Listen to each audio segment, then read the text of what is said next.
Cool. So again, I will present to you things about the Camino de Santiago and try to answer all of your questions. So if there are any, please feel free to fire away. So we're based in Dublin, and we organize the Camino de Santiago for people. And we've been established more than 15 years, and we organize more than 15,000 kilometers of trail. So we are well versed to doing what we do, and we'll help you organize your Camino anytime. So what we do is that basically we organize the trip for people with a selection of accommodation, the route breakdown, luggage transfer, holiday park with everything you need to do the Camino, and so that you only have to enjoy yourself to do the walk. And we also assist you pre-departure with some regular tourist information, and during the trip, if anything happens, we can help you as well with that. Okay. So anybody has walked the Camino? So I've asked this question 5 minutes ago and nobody had. And so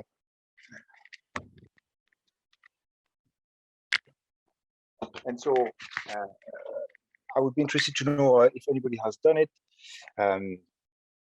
So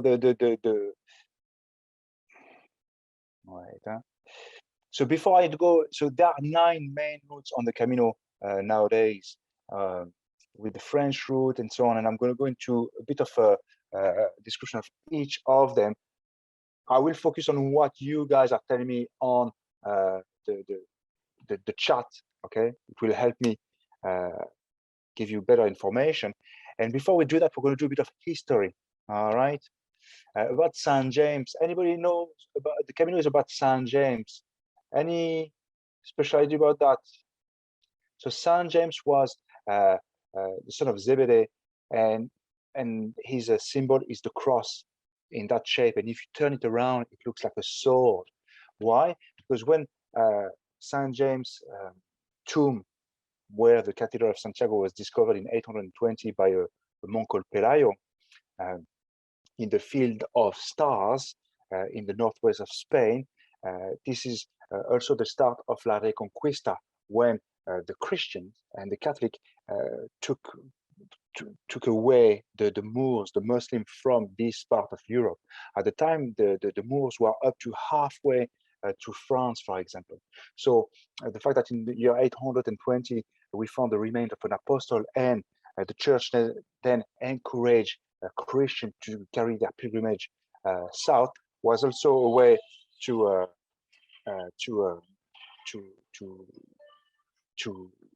get people Christian to chase the Moors. Okay,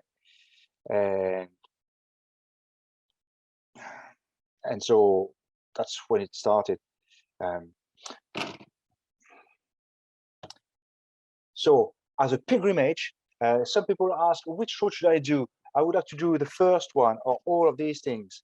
And the original, or the first route that was walked, was actually horse ridden from Oviedo in the north of Spain.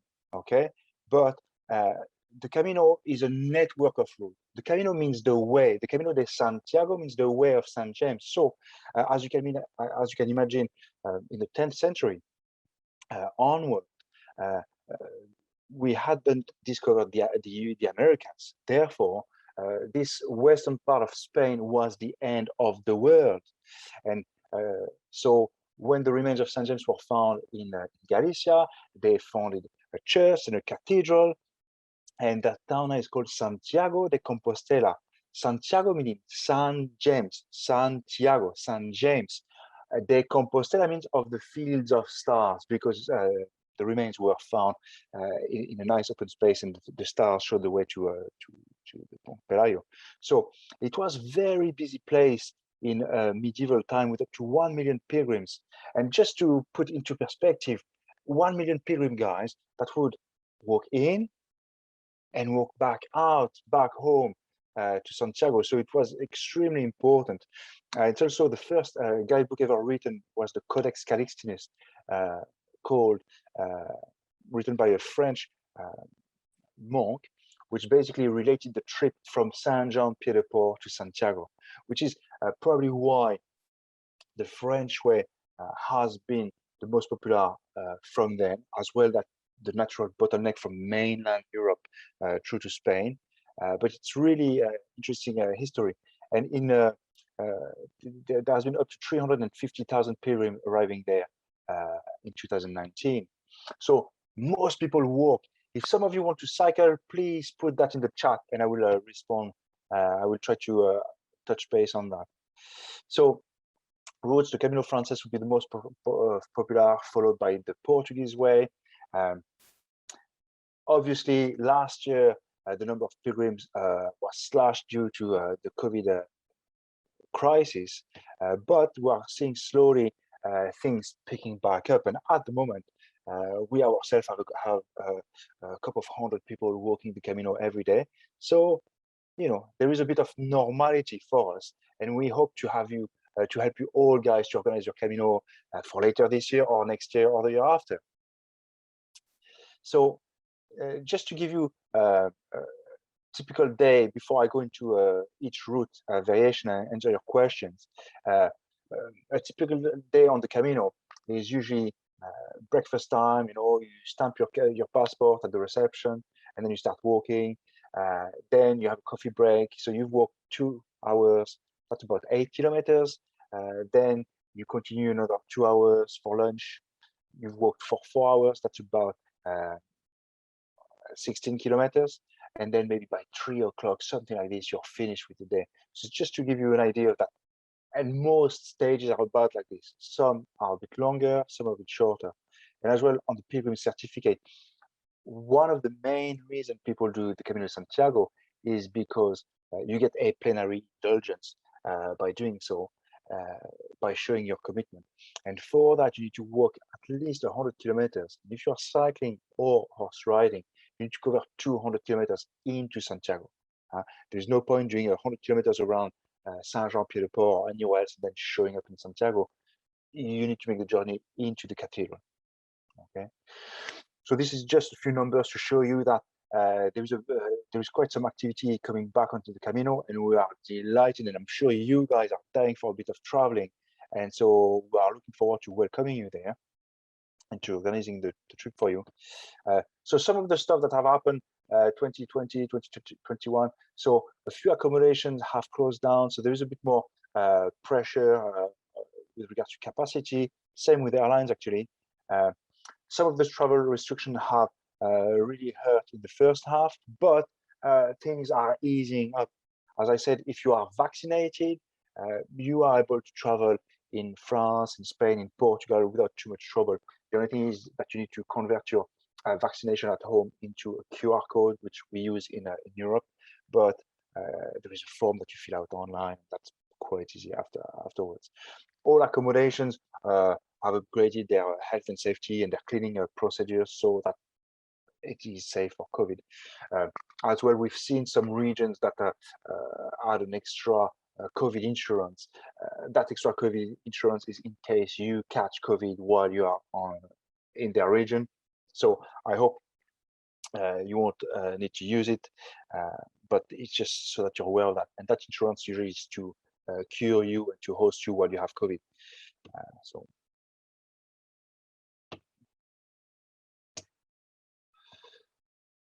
So what we've done ourselves for our travelers is that we have made our terms and conditions more flexible.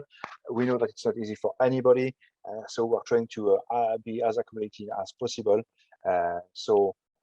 We pride ourselves for being the most flexible Camino tour operators with great changes. If due to COVID you have to change or anything like that, pretty fine. And every itinerary is specific for you. So in 2022, just some information that it's going to be a holy year, right? So I'll get back to Marie de Journette about running the trail. So 2021 was a holy year, but at the request of the Archbishop in Santiago, 2022 has been made a holy year as well. And actually, Pope Francis is going to go there for 3 days, I believe, at some stage next year. So there will be still some celebrations, some concerts, some fireworks, and so on. So Nicole is asking, can we do the pilgrimage without being vaccinated? I wouldn't say so. While technically you might be able to get away with having a PCR test and showing up and so on, I think it would be difficult, and you would have to renew your PCR code at your PCR test, which takes 24 hours for the result to come. I don't see it as easy, but it is technically possible. But if you want to be in the law, it might be a bit cumbersome. So yeah, so some routes, so some people were talking to me about we've got people from South Africa, so about the Portuguese coastal way and so on. Yeah, okay. So walking, you need to cover 100 kilometers. That means you need to start 100 kilometers away from Santiago. You need to have a reasonable amount of fitness. What that means is more that it's like everything. If you want to enjoy it to the fullest, you need to be able to walk for 5 hours in a row. Okay, if you've never done that and you show up on the day and you know that you're not particularly fit, you will do it because you're only walking every day, but you might struggle a bit. So I would always recommend people to practice a bit. So that's why, for example, we give to our customers always a training program. It's not massive, guys. It means walking an hour here, an hour there, and I'll touch base on that later on. So that's important. And if you're cycling 200 kilometers. Is anybody thinking about cycling? Can I get yeses or nos? If not, I will skip these quicker. So cycling is something. If you've never cycled, I wouldn't go cycling the Camino for a start, because cycling for 5 hours a day, same thing. If you are not enjoying that, if you never felt the urge to do that, it's going to be difficult. So okay, so I'll skip that. I don't think we've got many people wanting to cycle. Whoops. Okay, walking. So the most popular option for walking, yeah, Catherine, I'm talking exactly about the various Caminos. So here I'm on the last 100 kilometers walking into it. If you're more interested into, I will touch base on the Portuguese way a bit more and the French way. If there are other routes, let me know and I'll try to go on that. So all of the routes reaching Santiago are of similar landscape. All of Galicia is very green. Galicia is has quite some rainfall. It is not the image that you have of Spain, dry and where Western movies were recorded in the 50s and so on. So it is quite lush, it is quite mild, so it's quite nice. The French way here, the yellow arrow, section 8 from Sarriá to Santiago would be the most popular. Most people who only have 1 week to do it, they will do this one. Then you would have the Portuguese, the regular Portuguese way. It's the blue line going from the Portuguese border into Santiago straight inland. Now very popular, we launched that 5 years ago, is the Portuguese coastal way, which one of you is thinking of doing. The Portuguese coastal way is brilliant in the sense that you're along the coast almost all of the time, except the last 4 days where you merge with the regular Portuguese way. So this is great landscape. Now it is quieter as well, and you don't get the same sense of vibe that you would have on the French way, for example. So that's just something to bear in mind when you're planning. If you're doing the Portuguese coastal way, though, the last 3 days you are with the people on the regular Portuguese way. Therefore, you get a bit of the banter as well. The French way, the yellow line, is busy. Then you've got the primitive or original way from Oviedo. So the first part is quite mountainous. It's very quiet, and then same thing. You've got the 2 days quite isolated, and then you merge with the regular French way into Santiago. The Camino Inglés from Ferrol or A Coruña is quite nice. Not many travelers, but quite enjoyable. You start from the coast and then you head southwards. This is somewhere where the British or the Irish would have sailed out to and then finished walking to Santiago, as opposed to walking across the whole of Britain, France, and Spain. And the Via Plata is the single longest section route, which is almost 1,000 kilometers long. And same thing, it is quite isolated, quite quiet. It's beautiful, amazing city, Seville, and so on along the way, Cáceres, etc. But it's isolated. Who is thinking about doing the whole trip 1 month? So I would be interested in knowing that. So we've got people looking for going to March and so on. So if you're going for a week, usually this is what it would look like. We're talking about the French way, the last 100 kilometers. Yeah, so Mary wants to spend a month. So on the Camino Frances,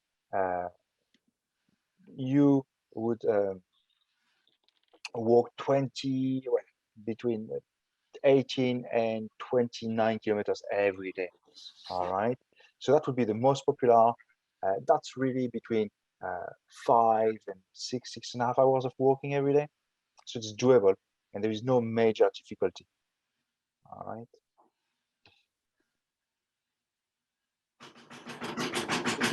It is Galicia, and Galicia is quite hilly, so you always have these small hills. So here, just to talk about the French route, some of you are thinking about running it or walking it. The French route is 34 walking days, starting in Saint-Jean-Pied-de-Port in France. So you're crossing the Pyrenees. If you've seen the movie The Way with Martin Sheen, that's where the sun gets lost and has a fall. So that's where it all happened, I suppose. So they're crossing the Pyrenees on the first day, and then you're getting down to Pamplona. So it is low mountain. Okay, you're at 1,600 meters altitude. So it's just something to bear in mind. But then you're going down towards Pamplona. It's hilly. Pamplona is the capital of the Basque country. So it is beautiful, and then it's hilly to Logroño. Logroño is in the wine area, so brilliant for those who like their wine. Then Burgos, Sahagún. This becomes flatter. From Burgos to León, it is the Plateau de la Meseta, where it is more boring. You are at 800, 900 meters altitude. And basically you can see ahead a good 30, 50 kilometers. So, it is a bit more challenging mentally. A lot of the difficulty on the Camino is not necessarily the physical aspect of walking. It's just the tiredness and walking day after day after day. So whenever you want to plan a route like this, get in touch with us, guys, and one of our Camino planner will help you plan that. We usually recommend some rest days, 5 to 8 days to rest, and also to take a bit of time to visit places. With regards to Mary's question about how much is paved, I would say it's not so much paved. Anytime you're on the Camino, you will have a breakdown of footpath. Okay, when you are going in and out of cities, you're on footpath. So that's one thing. And the bigger the city, obviously, the bigger the footpath, the industrial estate, and so on. So arriving to León or leaving León, for example, is not very exciting, 5-10 kilometers, but just got to be done. Then you would have you would walk quite a bit on dirt track alongside the road. Okay, and then you would have as well, as you get into Galicia. Galicia is a bit more loads of hamlet here and there. You are walking on tertiary roads because it's very agricultural. So it's tertiary roads with very little traffic and so on.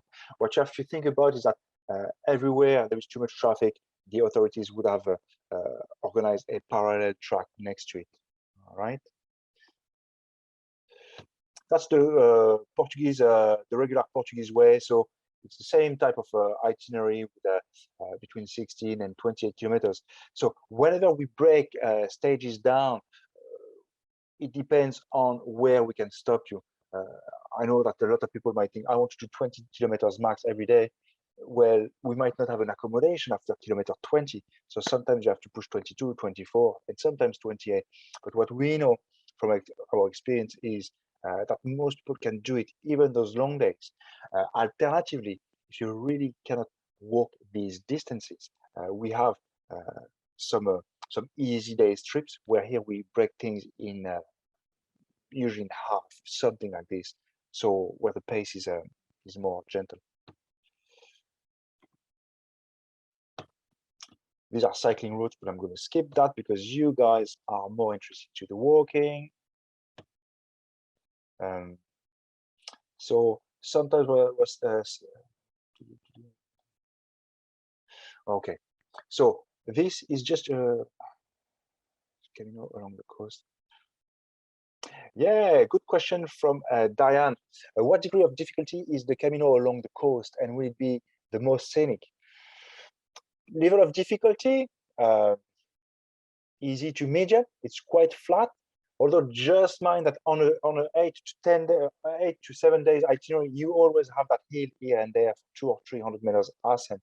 Okay, so even though it's flat most of the time, sometimes you've got to climb for an hour or so a hill. Okay, so that's just something to bear in mind. There's no flatness for 8 days strict. Then regarding the scenery, what I would say is that the coastal way is very scenic. Okay, you've got the coast along the way, but the Pyrenees are amazing as well. Some of the more remote area on the French way are very great. The village of Ostebrero with its hay rooftops. So what I advise people always is, don't try to go for a most or for a superlative. Superlative might be the wrong way of taking the Camino. You're not going the Camino to do the best Camino. You're trying to do the Camino to do your Camino. What I mean by that is, our friend whose mother comes from Logroño, maybe even if, let's say I was saying that the coastal way was the most scenic, if she wants to go back to where her mother comes from or to have a look there, maybe it's a good link you have there, and that might be your best Camino. So it's just something to keep in mind. All right. So this is just an idea of training walks. So as I was saying early on, it's very easy. I don't know you all. One of you is thinking about running. You can run the Camino. In fact, we had an ultra runner who did it the whole French way in 8 days. That was 3-4 years ago, and she actually attempted it twice because the first time the partner got too much sun, so heat stroke. But the second time she was more ready, and they could do the whole trip. Anyway, the whole point is that if you're not, you don't need to be extremely fit. However, you need to exercise. What I think is important is that you understand your body's tiredness and that you can keep going even when we are tired. Tiredness is a relative term. There's the tiredness where, yeah, well, I'd rather do nothing. And there's the tiredness where the body is exhausted and cannot go. On the Camino, you never reach that level. You're always between 4, 5, 6 hours of walk. It's okay. It's fine. I've worked with people who had a triple bypass, and they were slower, right? But they kept at it. They started a bit earlier. They finished a bit later. So they didn't have as many glasses of wine before dinner, but they still did it. So yes, Diane, yes, you do need to complete 100 kilometers in order to get your pilgrim certificate. That's for sure.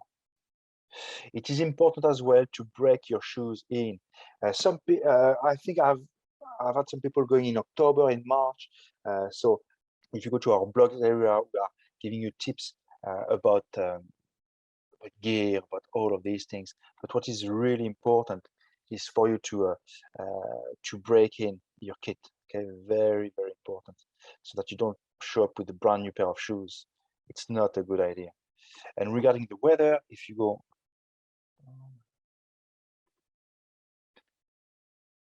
we have a map with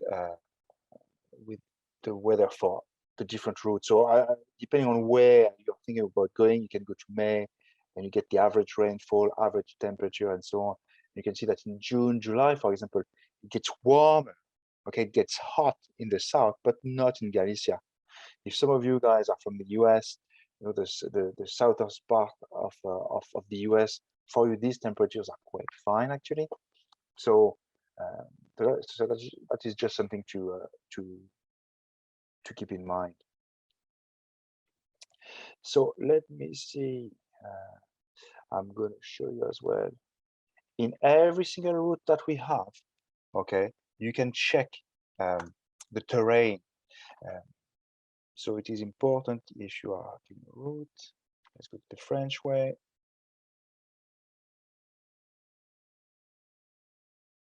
I'm going to go the Sarria to Santiago route.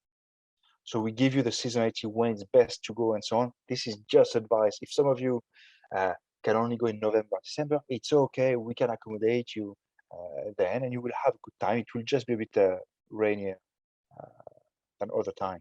So that, for example, this is a typical 1 week. It's a bit what I was telling you, that the difficulty here is a 300 meters ascent. Okay, it's not massive in mountain term, but it is physical exertion. So that's the first day. Second day, you've got 400 or 500 meters. So that's just something to keep in mind. And if some of the stages are harder than that, and we'll let you know there. So here you've got some information about that. So let me check the questions that you guys have. Do you suggest shoes or boots? Yeah. So I won't suggest any brand. Okay. And between naturally, I would never recommend boots because boots are heavy.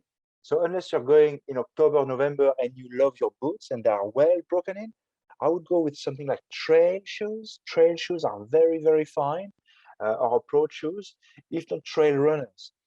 The whole thing you have to think about when you're talking about shoes is that the sole is actually the important bit, not so much the ankle support. As you're walking on a rougher terrain, dirt track, etc. If you've got very soft runners, every stone will go through your sole, and you feel that. And if there is something it's very twisty on your foot, whereas if you've got some sturdier insole, you're fine. This is why, if you're going, for example, in July, August, and the temperatures are high, maybe you need to wear sandals. Okay, don't be ashamed. It's not because it says Camino that Camino cannot have sandals and you must have a pair of boots. What is important is to adapt to when you're going.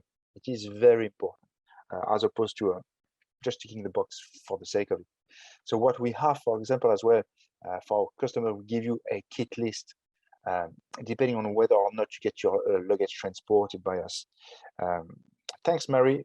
I'm glad you're impressed by our website. There is a ton of information indeed. Yeah, so, and Caitlin has just shared with you an blog article about shoes.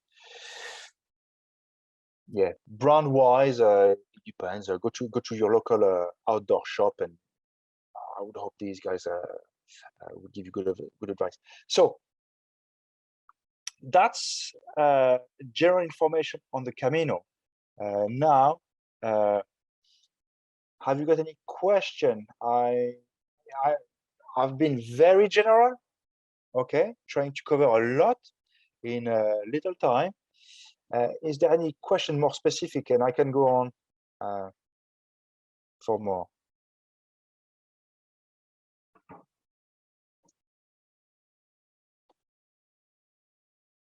Any question from anybody?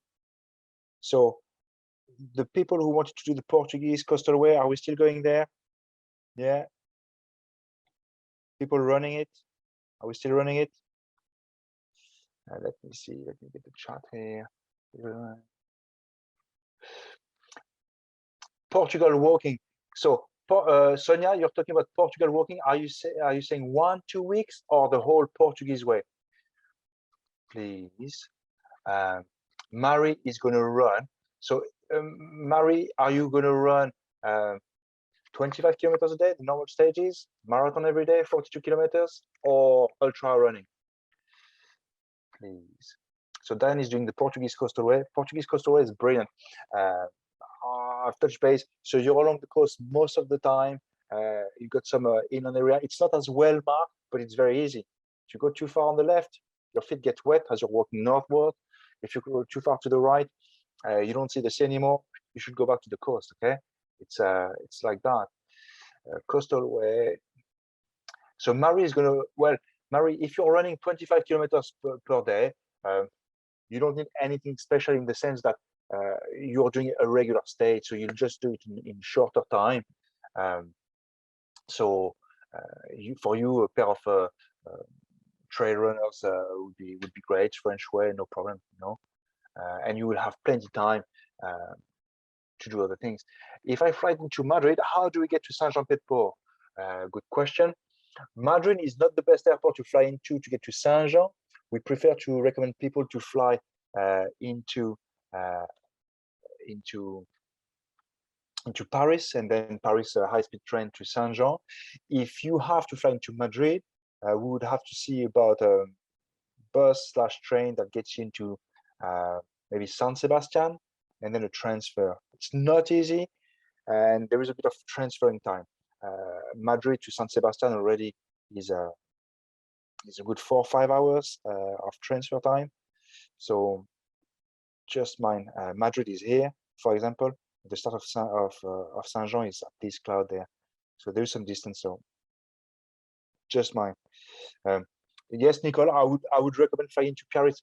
The airport you need to get to for Saint-Jean-Pied-de-Port is Biarritz. So Biarritz is the airport. I'm going to spell there. Biarritz. If you want some tips how to get from A to B, you can check Rome to Rio. It's really good for this type of information, because obviously it really depends. Any more question? So every one of our bookings is we give you vouchers with maps for each of your accommodations, so that you know exactly where to go.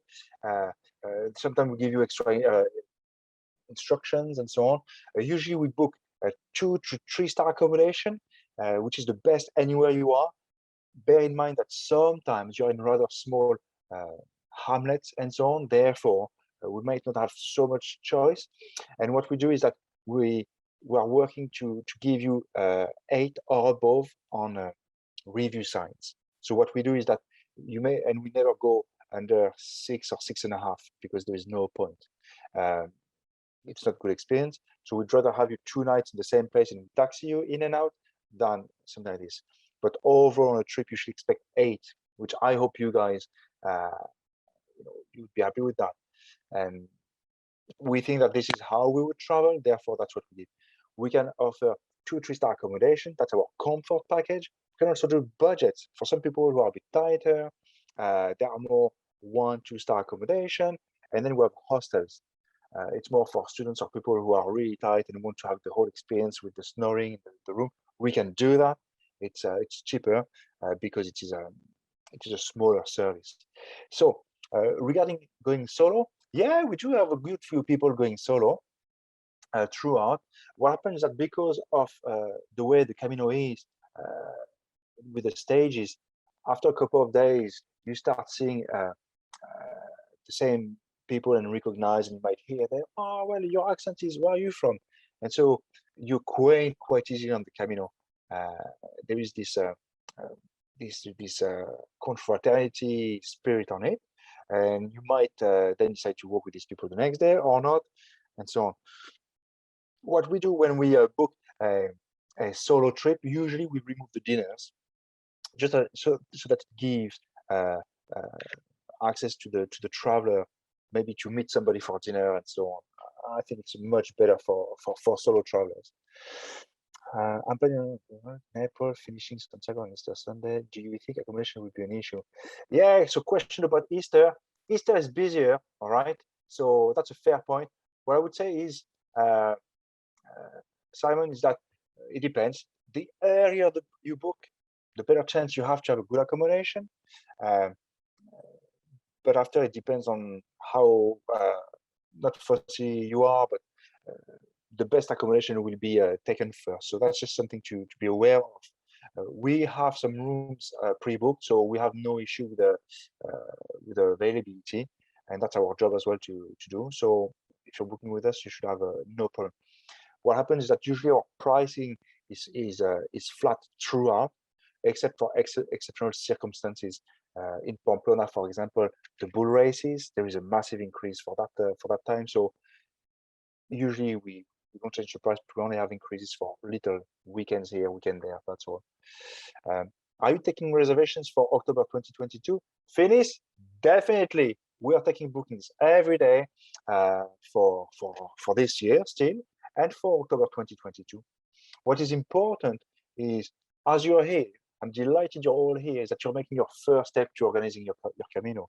What is important is that you start making decision. Oh, I want to do the Portuguese way, I want to do the French way. It's not there is one which is better than the other. It's just that in your mind, yeah, you favor this or that. And then we can talk about dates, maybe early October, mid-October, whatever suits, okay? Any issue with US workers and crossing borders during the work vaccine certificate issue.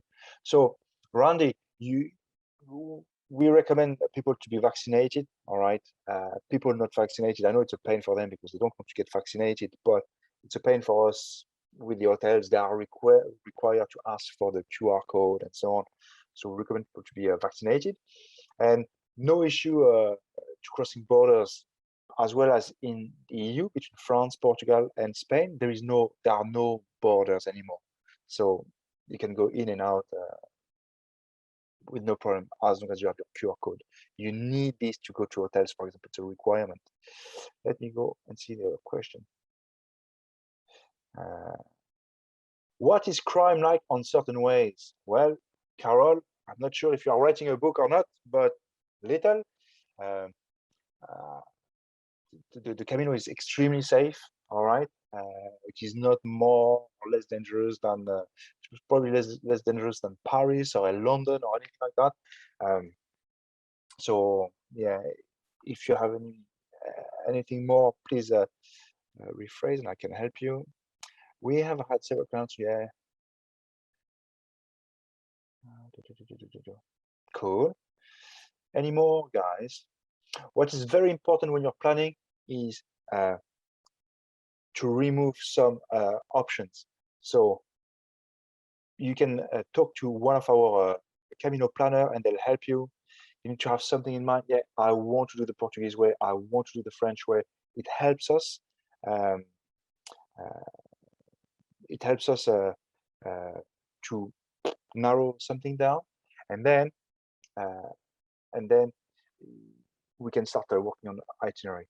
Which is the hottest month of the summer? Yeah, July or August. Yeah, mind as well, guys, that with climate change, we've had 30 degrees in October 3 years ago. Okay, so events like this, and you guys, you all know in the US, I've read today that 40 or 50% of US citizens have witnessed a climate disaster in 2020, 2021 actually. So yeah, usually July and August would be the warmest, but sometimes temperature rise up to October. Any more question, comment, anything? So here is a voucher that I have for you all, one each, 50 euros. Follow the Camino. We are a great company. You can check the reviews online. We love what we do. We're trying to organize great holidays for you. We like to talk to you and to exchange with you to see what's your style. Are you a runner, a slow runner? Are you chilled out? And with that, we'll adapt the itinerary and choose and help you pick the right thing for you. Okay, we can do upgrade accommodation, anything we can do, we will. So we have a question about which route is the most scenic. Facebook, the most scenic might be the Pyrenees from Saint Jean to Pamplona, just because it's a bit bigger, okay? But the Portuguese coastal way is not bad. And what I would say is the journey and the experience is very important. Okay, so whatever most scenic you will have will be for half an hour, for half a day, when you'll be in an area. All right, but this area, I'm not saying that they are not of outstanding beauty, but it is not Taj Mahal or it is not Grand Canyon, right? Which are highlight, they are unique. It's countryside, it's rural, it's some mountains. Uh, so it's more in the experience. I think that's a better way to approach things as opposed to looking for the most scenic. Great places to go. San Sebastian on the northern way is beautiful. You know, it's difficult. The Finisterre way is amazing. I've been there in Muxia and bath in the sea, and I was extremely happy there. Thanks, Sonia, for the comment. Almost albergues open now. Yeah, so about albergues are open if they have enough business. So have most open, I would say so. There is enough accommodation to accommodate people there. Okay, that's the best way I can say that. Any more questions, guys? Don't be shy. We're here for another couple of minutes. Whoops.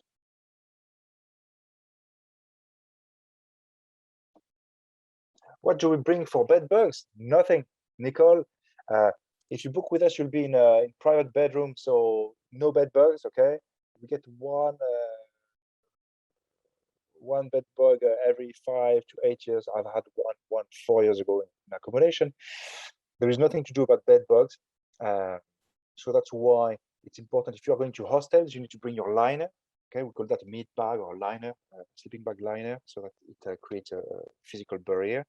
And anytime an accommodation is reported to have bed bugs, they kind of close down for a few days. They smoke everything.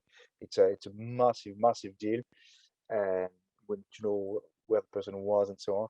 But the bed bugs is something that occur and reoccur periodically. It's yeah, and usually the bed bugs actually are more transferred not so much by the people, but by the backpack. People put their backpack on the bed or beside the bed. The bed bugs jump on the backpack.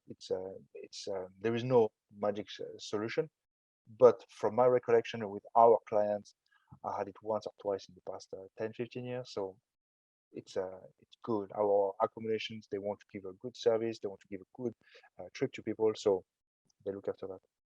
So let me check. Yeah, so Nicole, you can call us or email us with the time that suits you, and one of our agents will get back to you.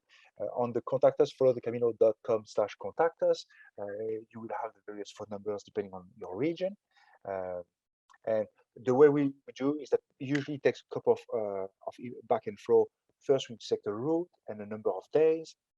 And once we have that, that will be the base. Then we start working depending on the length of the journey. Do we add an extra night, no night, transfer, no transfer, upgrade, no upgrade, whatever it is, you decide with your Camino planner until you've got exactly what you want. But we can do pretty much anything. You can have an itinerary where you're traveling for a month and your friends are joining for the last week. We can take payments separately for everybody. We've made it really easy for you guys to do. Okay. Let me see.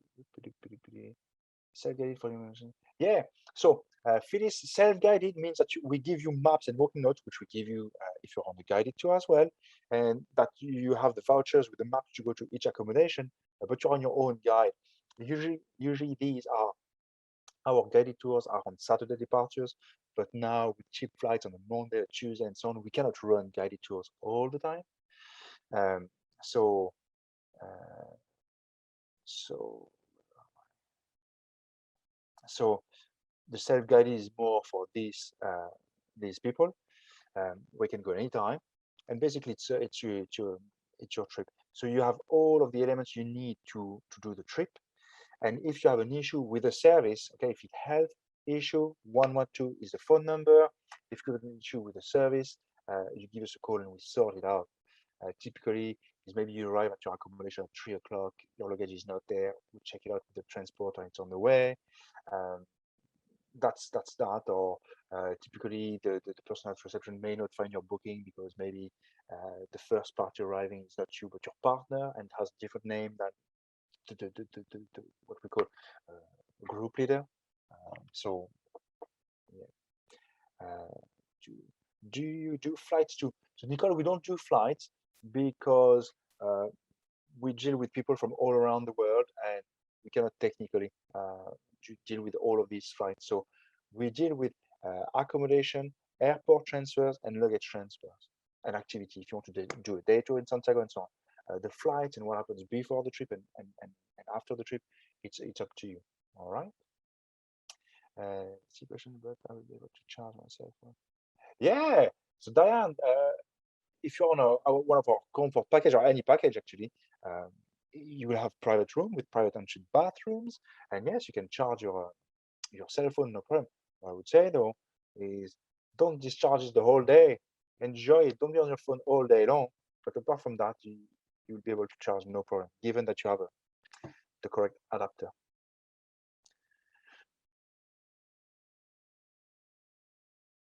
Any more question? Are we happy so far? Good. The electrical that are the same. No, in mainland Europe, it's a 2-pin, but you go to when you travel at the airport, you have these universal chargers, or you might have some friends who have some. It's very simple.